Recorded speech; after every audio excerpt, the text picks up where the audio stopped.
આણંદ શહેરમાં સોજિત્રા રોડ પર આવેલા મારુતિ સોલારિસ મોલના સ્ટોરમાં કામ કરતા યુવક પર તેની પૂર્વ પત્ની અને તેના પરિવાર દ્વારા જાહેરમાં હુમલો કરવામાં આવ્યો હતો।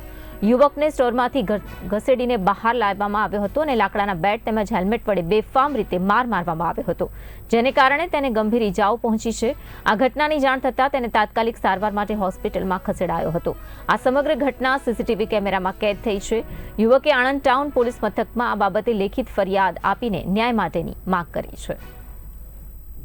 જોબ કરું છું। મારી પૂર્વ પત્ની મેઝબીન રમજાન શાહ દિવાન આજે મારા સ્ટોરે આવી 1 વાગ્યાની આજુબાજુ અને એની સાથે એની ફેમિલી, એના ભાઈઓ બરાબર એ બધા 8 થી 10 જણા હતા, જે મને સ્ટોરમાંથી ઘસડીને બહાર એક કૂતરાની માફક ઘસડીને બહાર લઈ ગયા અને મને બેટેથી અને મારવામાં આવ્યો, ઠીક છે।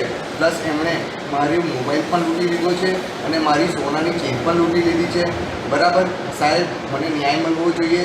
એમની ફેમિલી એવું કહે છે કે હવે તું અહીં સોલારિસમાં નોકરી આવીશ તો અમે તને જાનથી મારી નાખીને ધમકી આપી છે મને, પ્લસ એવું કહે છે કે તારી બેબીની ટીમ અમે મારી નાખીશું। સાહેબ, મેં એને છૂટાછેડા આપી દીધા છે, એણે 25 લાખની માંગણી કરી છે અને મારા જોડે પુરાવા છે। મેં એવું કીધું છે કે કોર્ટનું જે હશે હું જોઈ લઈશ, પણ સાહેબ એ લોકોને અવારનવાર ખબર પડી ગઈ છે કે મારી જોડે બધું પ્રૂફ છે, તો એ લોકો અવારનવાર અહીં ત્યાં બીજે અરજી કરે છે અને મને ખોટી રીતે હેરાન કરે છે।